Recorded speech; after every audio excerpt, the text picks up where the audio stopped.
everyone, so we have just arrived here at the Birmingham NEC for the Classic Motor Show. We are so excited to have a look around. We've got our pack here with all our information, so let's go for it. Join us for the ride.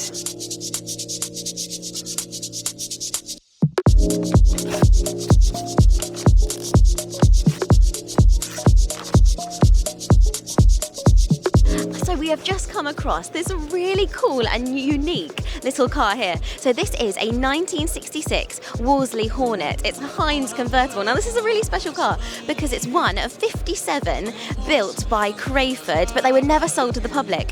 So in 1966, Heinz Food Limited held a competition for the chance to win one of only 57 very special cars, and this is one of those cars. What a great bit of history.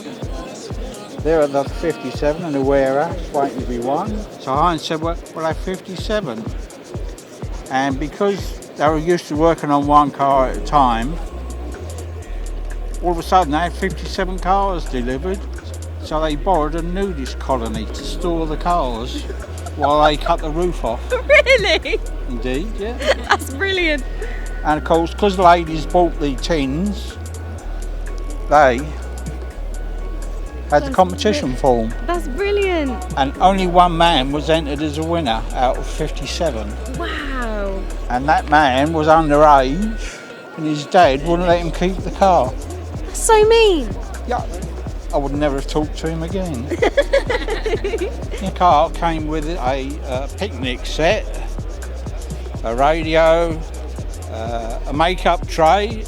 I don't know if you can remember, it was supplied by Max Factor. Oh, wow. It's absolutely charming. Come and have a look at it. I'd love to. Oh, wow, look. That is amazing. What an amazing piece of history you have here. It's not mine, it belongs to Terry over there. You have, Terry. What an amazing piece of history you have.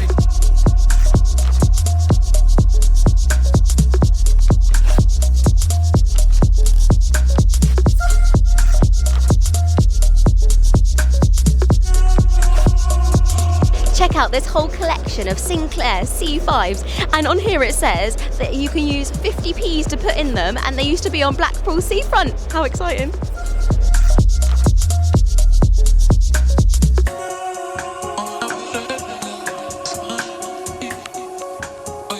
I am here with Pete today, and he does an absolutely amazing thing. So he lets people have a drive in his car for Dream Rides. Now, Pete, tell us a bit about Dream Rides. Well, the Dream Rides, it's a group of people who have basically got interesting cars. They're not all sports cars, not all supercars. We've got a Model T Ford that's out on the road at the moment. We've got a 2CV there, right behind the McLaren. So there's bits of all sorts. The whole principle of the Sporting Bears, though, is that people bring their cars to events like this, and they offer to take people out on Dream Rides. The Dream Ride is normally about 20 minutes around the local area, so it's not just around the block, it's a bit more than that. And you make a contribution to children's charities. There's a number of children's charities we're supporting here today.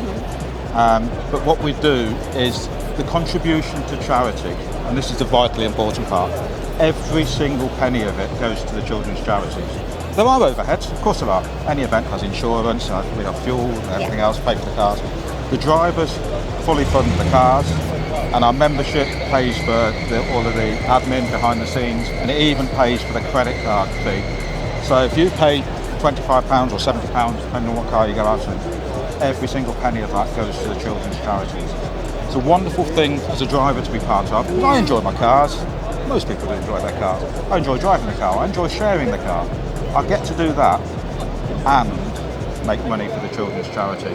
It's a win-win situation. Everybody wins. Oh, definitely. And you're giving back so much because you're giving back to the charity, obviously the money that the people give to have a ride in your car, and then you're also giving the people who are having a ride in your car a magical experience as well. Yeah, I mean, the different number of cars that we've got here, they all have different characteristics. Some of them are out-and-out performance cars, so you get that real adrenaline rush. Some of them, maybe personal now, is a performance car, but it's certainly a car that has character. And if you've never been in a 2CV before, you certainly know about it when you come back. The amount of body roll you get on it and lean in it. I probably shouldn't say this in case my wife's watching, but I do, it's my wife's car by the way, I do drive it, shall we say, enthusiastically. I bought it for my wife as a surprise present. There's quite a nice story behind this one. Her first car was a 2CV, and I met her quite later in life. And it was a Citroen Centenary in Coventry where we live about 6 years ago. And the whole city centre was flooded with 2CVs and various other Citroens. She found somebody with a 2CV and just asked, can I sit in it? And he said, yeah. So she sat in, and I just saw this big grin come on her face. And I thought, I know what I'm going to get you for your special birthday. I won't mention her age. No, never do that. And about 6 months before the birthday, I managed to find the car in Nottingham. Drove up, got the train there in secret, drove it home to my old house where I've still got a garage that she doesn't know about. Squirreled the car away and worked on it without her knowing for 6 months. So I'll be leaving for work early, go and do some work on it, come home, I'm working a bit late tonight, love, and I'll be working on the car that way. So it was done in secret, and it's really deceitful because she kept saying, where are you? And I said, I'm at work. I wasn't. And I think, No. So I had to let her best friends know what I was doing in case she started to be suspicious. Right. But it was a nice day when I finally gave her the car, and she loved it. I told her it was called Bumble, and by that point I'd already put the yellow wings on it, just sort of brighten up a little bit. Yeah. And she said, well, keep going. So the interior, probably can't see from here, it's all stripy on the interior as well. It looks amazing, it really does. It's one of a kind. Yeah. And it's just a bit of fun. So much fun, and a really fun experience for anyone who's going to come and have a ride in it as well. That's the big thing. That's the reason why we're here today. There's some people here that will look at the cars and think, oh, that's an expensive car. Yeah, some of them are expensive to take out. I won't pull any punches. They all offer unique experiences. The beauty of the likes of Bumble over there is I can take 3 people for about half an hour's entertainment for £25. Where are you going to get that at the NEC? That's amazing. So yeah, it's really worth doing. Oh gosh, and Pete, just thank you for all you're doing to give back to this charities, and like the Sporting Bears is such an amazing company, and I think it's brilliant. And thank you so much for sharing it with us today and sharing Bumble as well.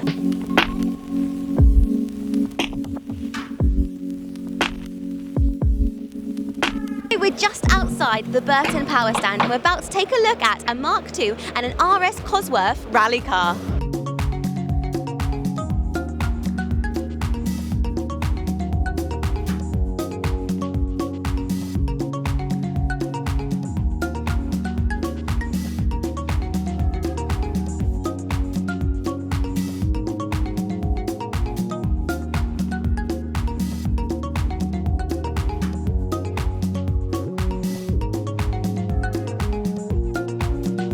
I am here with Michael Marshall Clark, who we had the pleasure of having in the Atelier building not that long ago with your absolutely beautiful gold silver shadow Rolls Royce, which is absolutely stunning. But it's so amazing to be here at the Classic Motor Show with you again, but on the International Club for Rolls Royce and Bentley enthusiast stand.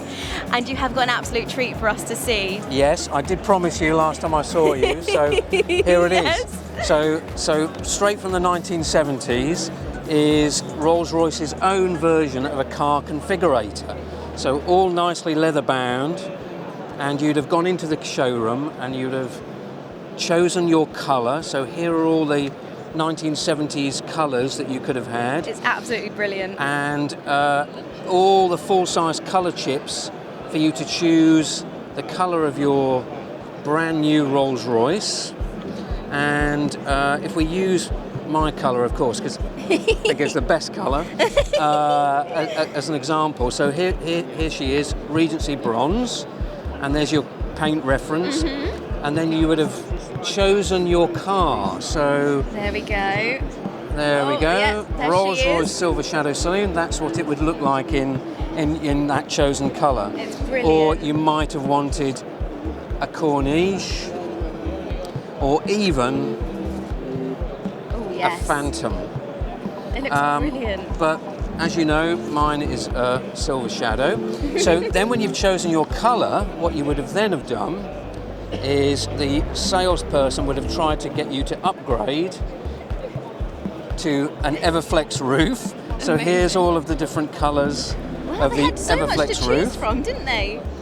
And as you know, my roof is black, so you'd said, there we go, that's what it would look like Look at that. with the Everflex roof. It's all coming together, isn't it? Yeah. It's such a beautiful little picture as well, to be able to create your car Yeah. from what the person probably chose it from as well. Yeah, and just so tactile, all the different, you can touch and feel the and feel it, materials. yeah. So then when you've chosen your exterior, then out would come all of the Connolly leather samples for your interior colour. All the different colours you could have back in the day, and my interior is black, so there we go. Lovely. And then the last choice you'd have to have made before signing the huge cheque to buy your car would be the choice of headlining, whether it be cloth headlining or the Ambler headlining for the car. So mine is the beige Ambler. So there we go. There is Auric. Back in 1974, the chap who bought the car would have gone into the Rolls-Royce showroom and made that selection. And I'm very glad he did. Oh my gosh, yeah. It's amazing as well, like we were mentioned earlier when we were just having a small chat about it, like compared to now, them all being on screens, but something like this, it's really like visual, you can feel it, you can touch it, you can make sure that it's everything that you really, really want. And I think it's such a special artefact almost that you've got here. Well, and it's just amazing that I found it and that it's survived 50 years intact with all of the samples. It is amazing. It looks brand new. Where did you get it? So I bought it at an auto jumble and I was having a good old rummage and saw the Rolls-Royce logo and thought, oh, what's that? Opened it up and I just couldn't believe it. Blown away, I So bet. I think it was meant to be. So it was meant to go with Auric, and because it's contemporary with her, it's hopefully going to stay with her for as long as I own her. So Oh, it's yeah. so lovely, and an amazing piece of history you've got. Yeah. It's fabulous. But we are here at the Classic Motor Show today. Are you having a good time? Yeah, we are. It's great. Yeah, there's so many people here. Just nice to meet people who are just passionate about cars and have a good old chat. And there's nothing better than talking about cars, is there, really? So. Oh, good. Have you seen anything that's really caught your eye here today? Well, I have deliberately left the credit card locked away in the boot of the car because there's too many nice toys here to tempt me. But no, I wouldn't part with the Shadow for anything. But yeah, there's some lovely cars here. Amazing. Yeah. Well, thank you so much for Yeah. chatting to us again. It's Oh, brilliant, and pleasure. showing us this Lovely to see beautiful you. configurator kit. But it's lovely to see you as Yeah, well, you and we too. hope to see you back and the atelier very soon. Make it a date.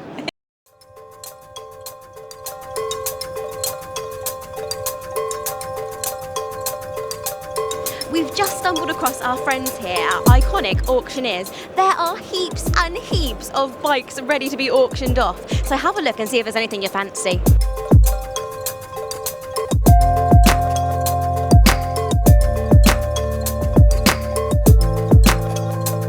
I'm just here with Julian from the Austin Counties Car Club, and he has got some absolutely beautiful Austins here. So tell us about them, please. Well, we've got a selection here. They're all vehicles which are sort of the estate type versions with this lovely wooden finish, which is on the three vehicles. We've got this one, which is the earliest car, which has a 2.2 engine. We've got another one over there, which is slightly later, which is a Hampshire estate. And that again has a beautiful wooden side on it. And then over here, we've got a Hereford, which is also a wooden one. And they're very, very rare cars now. I think there's only about 4 of these in existence of these two, Wow. left in the country, or in fact throughout the world. So that, And the condition of these is so lovely. It's so nice to see them. yeah, it's absolutely beautiful. I mean, it's so rare, and how amazing that you've brought 2 here today out of the Yes. the 4 that there probably Yeah. is left. I know, it's wonderful. Yeah. And most of these, I think, this one came on a trailer, but that was because it came a long distance. But both of the other 2 were driven here, which is great to see them on the road. That is amazing. And as you said, they are in absolutely tip-top condition. Yes. I mean, when you look in the inside, as in with this one, you can see how beautiful it is Yeah. and how well it's been finished. The craftsmanship that's Yes. gone into a car like this is And- exquisite. And really looking after them when it's wood to get this sort of finish, it's a lot of work, because if they're left outside, they deteriorate fairly quickly. Yeah, and do they like expand and shrink as well, being wood? Or Yeah, is there... they do certainly move, because obviously wood is something different to the metal, and therefore it makes quite a difference. To keep them in this condition and varnished, they really do need to live in a garage. Yeah, need lots of love and care. Yes. But they deserve it. Yeah, they do deserve it. And they're well worth, and they're rewarding as cars, because, I mean, every time you take one of these vehicles out, people look at them and they say, wow, what is that? Definitely. You know, so it's very interesting. I mean, that is so true. I mean, it caught Nick's eye, who's behind the camera, from way over there. He was like, oh, I'm going over there, let's go. And I'm glad he brought us over, because it is absolutely beautiful. Yes, and you know what is interesting is that they seem to appeal to all age groups, you know, not just oldies like me, but, you know, my daughter's round there, and, you know, she's just 20 and she loves them. Yeah. You know, she gets involved with them all the time. They're beautiful, and I do love the fact that you've set dressed the boots as well. Well, yes, they look they're brilliant. different styles. This is a picnic one. You see, yes. We've got this as set up as a picnic. This one here is a Christmas. So we've got all the I love it. parcels in here with a sleigh. And I love the vintage Christmas decorations as well. Look at this with all the Look at different, those. you know, Christmas things, and we've got the presents here, which is wonderful. Even the Christmas tree. Even a Christmas tree. Yeah, which so you is get ready that to pine go up. smell to take you there. Yes, it is. But no, it's so lovely, and thank you so much for bringing you along, and thank you so much for having a chat with us, Well, Julian. it's lovely. Thanks very much. Thank you for it. We and really appreciate it. I hope you enjoy the show. Oh, we definitely are so far. It is.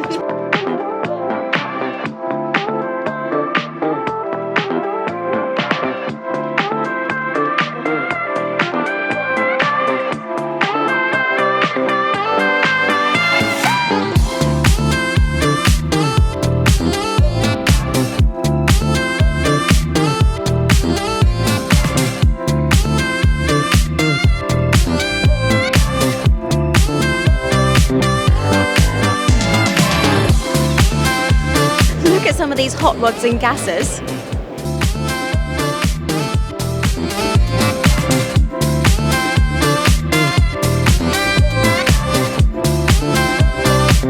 I am here, everyone, with Andy Talbot, who is a presenter, voice actor, writer, all of the above. He's done something amazing work, and we're just very lucky to speak with you today. So how are you finding the show so far?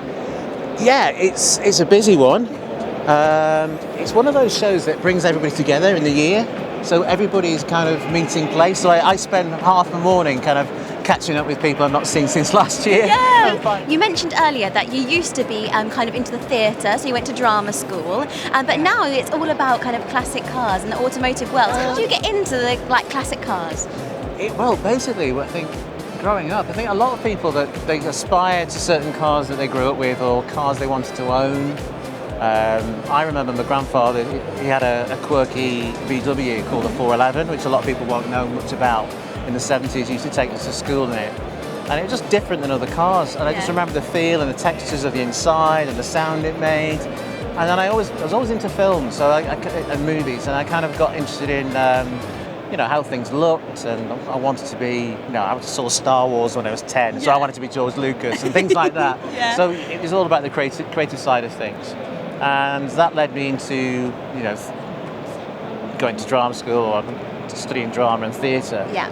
And I think the marriage of kind of like design and the kind of the aesthetics of a vehicle and that theatre is kind of all part and parcel, but also that sense of escapism that you can get in a car and you can be, you know, you can be somewhere else completely different. You can escape things. Yeah. And so the TV kind of side of things came about because I was post being a drama teacher. I was writing for some classic car magazines like Classic Car Weekly. Yes. I did a bit for Octane, Mini Magazine, a few different places that would have me and my words, my pictures.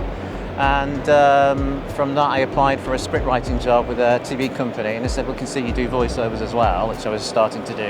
Done some shampoo, like Alpacin caffeine shampoo for ITV. And they said, well, do you want to be our voiceover guy? So that became that 4 years ago. So it's crazy to think that my face isn't on TV and I record from under my stairs in my little studio at home.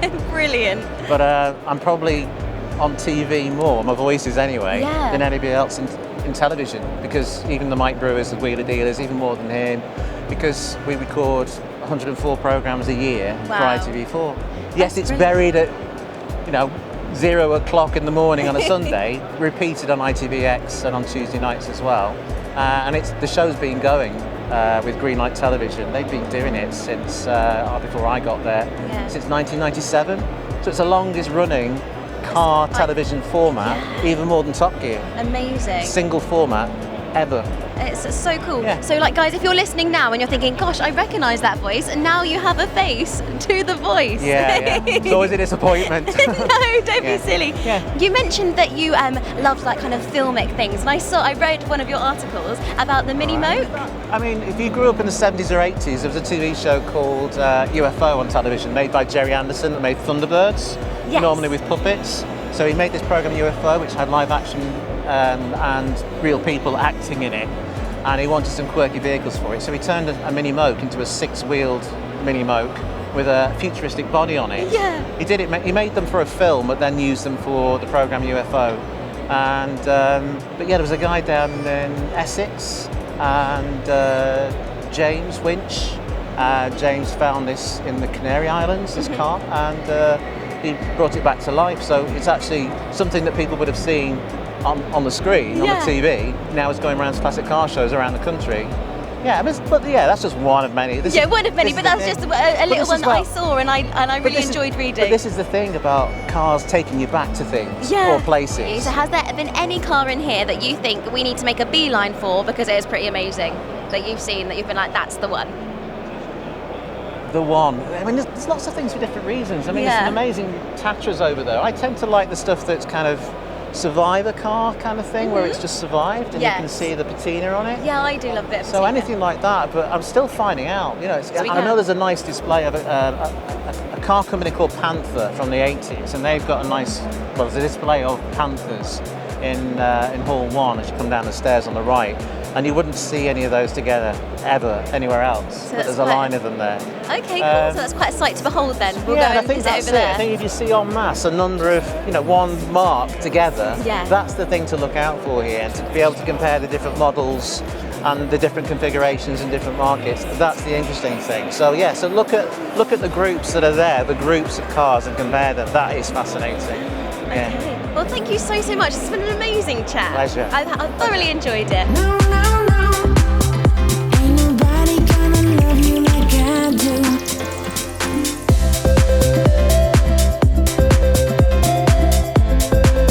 This car behind me is called the Beast, but there is a surprise hiding under the bonnet. It actually has a Merlin Spitfire engine inside it. It's amazing.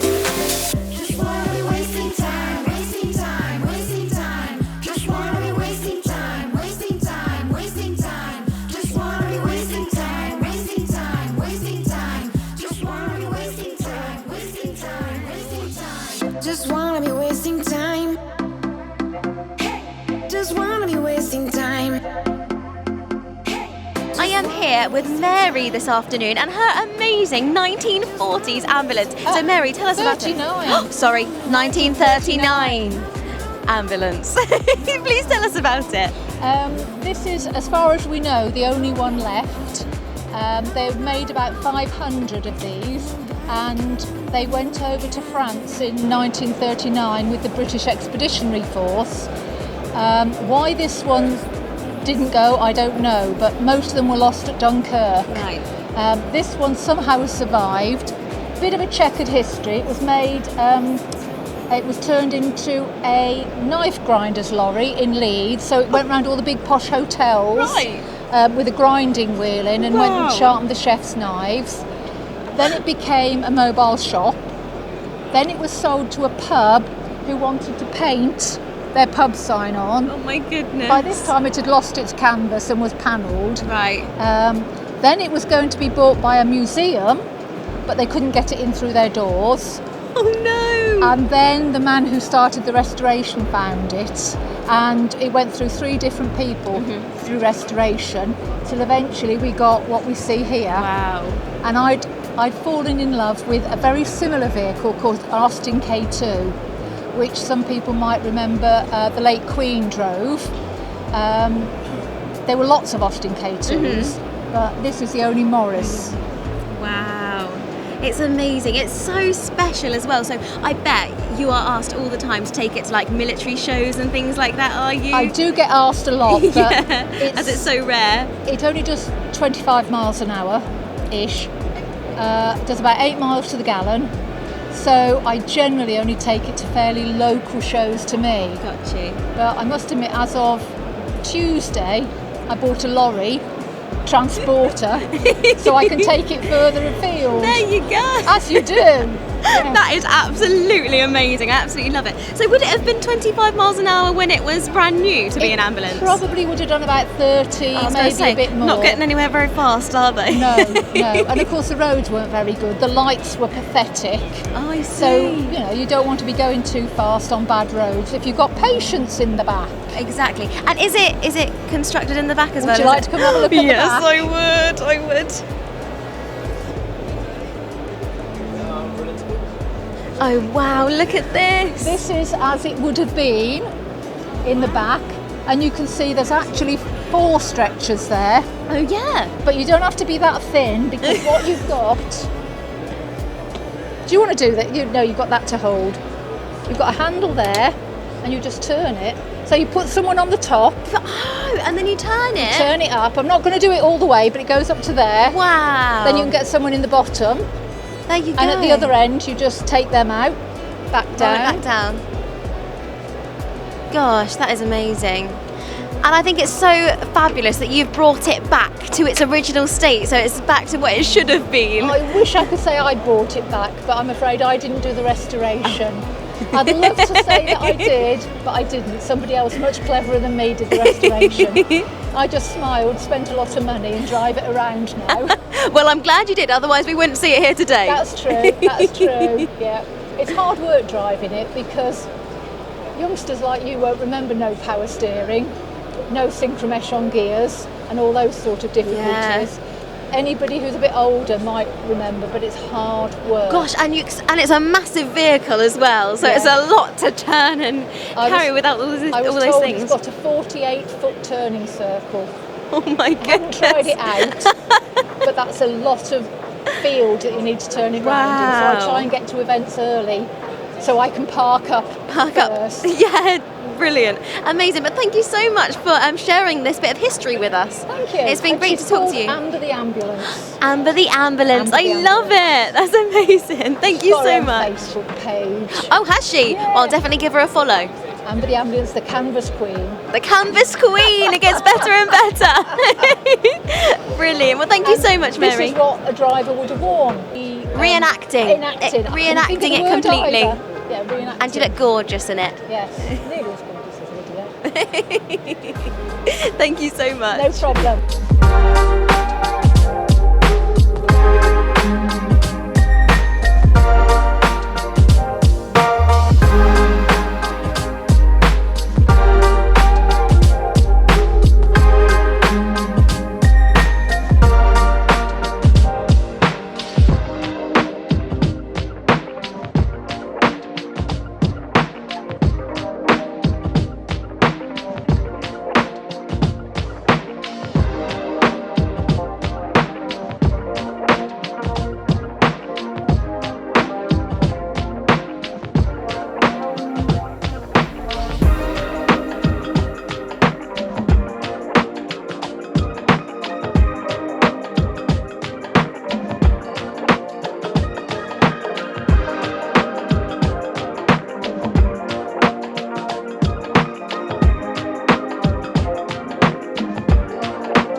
And Nick have had an absolutely fantastic day here at the Birmingham NEC Classic Motor Show. We hope you have enjoyed coming along for the ride, and we hope to see you all very soon.